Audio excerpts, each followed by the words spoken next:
Welcome everyone to another wonderful episode here, Jaws Podiatry. We have Dr. Kushner at the helm today.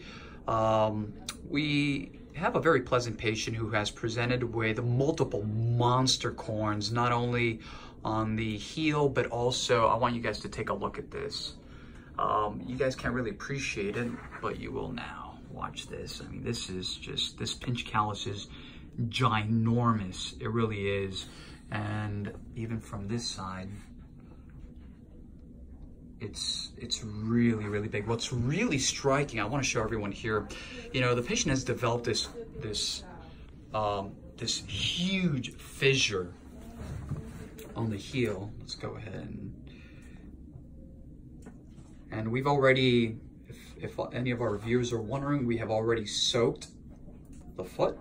We like to use something that's called free wheat. And again, this is all related to structure and biomechanics.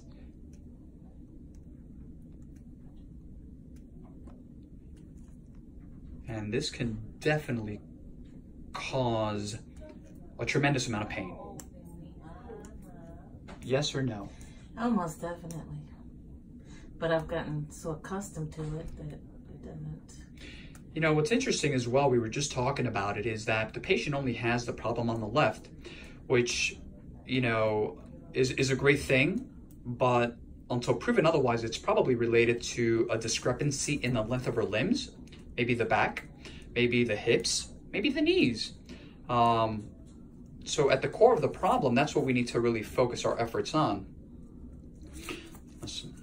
Sometimes we can recommend, you know, a pair of custom molded orthotics with a lift, what we call a heel lift, specifically catering the discrepancy in mind to not fix the problem, right? We talk about the word cure. We're not here to cure, but we're here to make things better. So the patient also developed, again, nice large fissure, nothing like the heel. Wait till you guys see the heel. It's literally like a trench. The good news is that, at least not today, I don't see the fissure that has really opened up. Am I correct? I've got one on the side that's a little bit painful. I've been putting Neosporin in it. Any blood? Is it raw? No, Cool. I haven't seen any blood, but I don't wear socks or anything, so, because my foot swells so bad. Gotcha. So, that's also the only foot that ever swells too. excessive sweating, also known as hyperhidrosis, if anyone is wondering.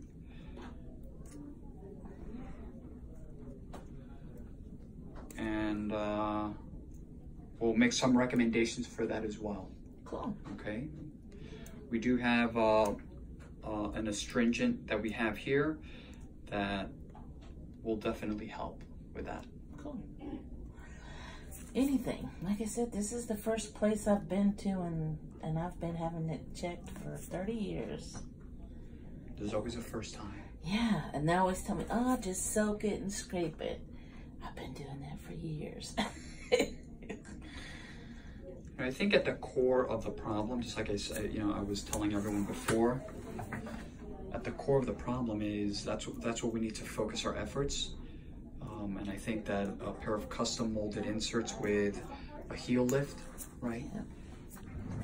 And look at, I want everyone to look at this.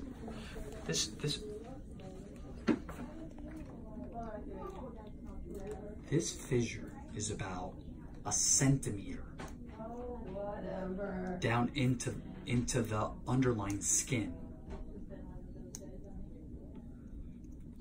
These are very, very, for all of our viewers, these fissures are very tricky because sometimes you don't realize that there's healthy skin right next to it.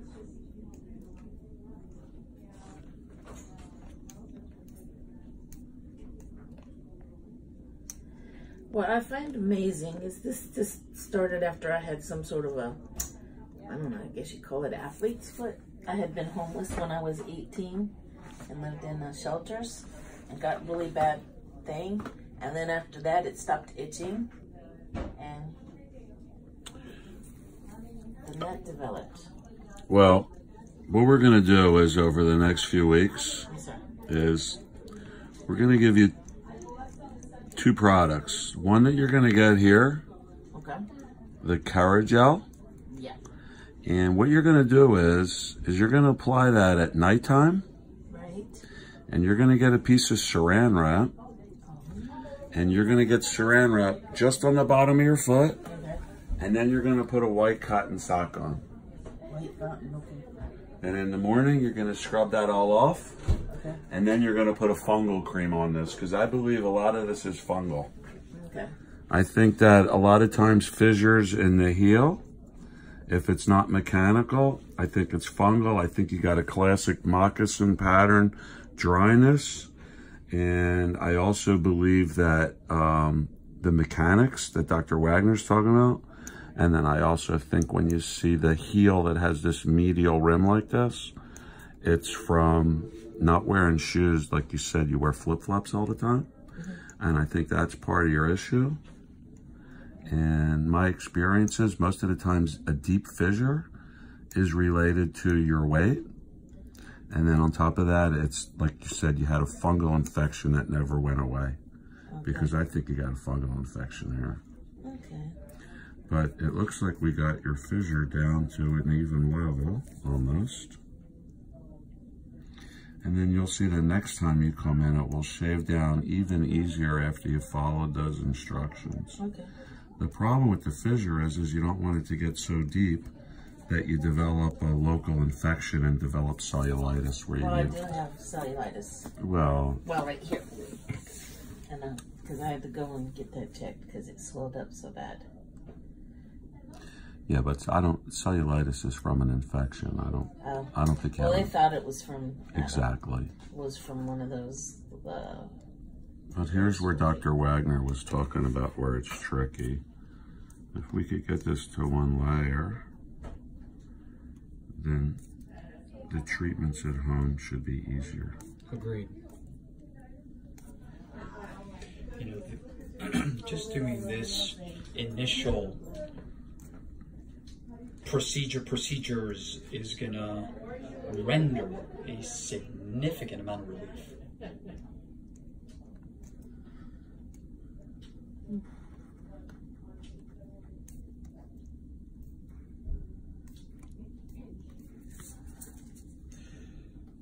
So what I'm going to add to this video, because I'm sure I'm going to get some comments, right? Why isn't Dr. Kushner using a sander, a Dremel? It's easier to do with a Dremel. We don't have to,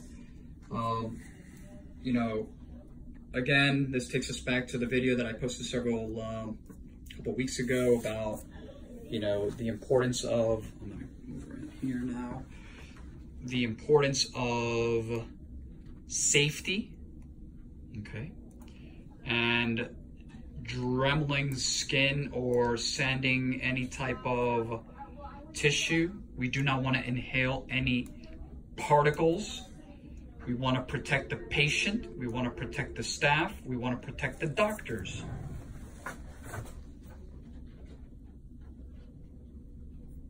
Super.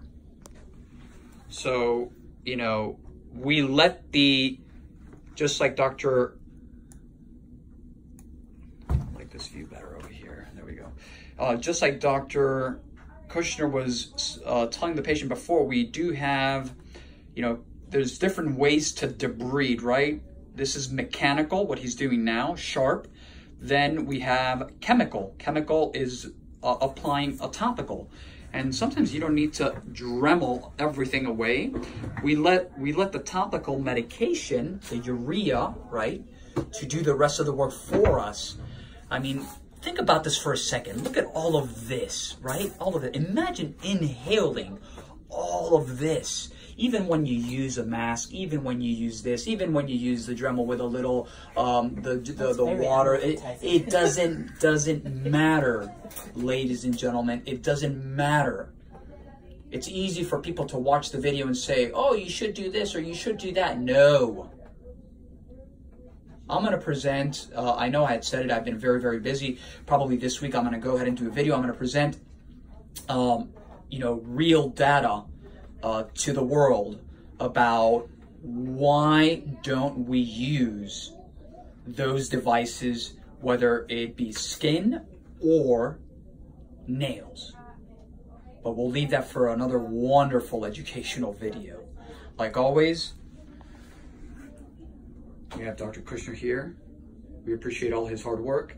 Like always, www.josspodiatry.com, Instagram, Dr. ToeJam, Joss Podiatry, Facebook, and last but not least, our YouTube channel, Joss Healthcare. For anyone that's also wondering, we're going to go ahead and also take care of this as well. But that's going to take a little bit more time. Dr. Kushner is going to go ahead and, we'll take care of the remaining tissue. Okay?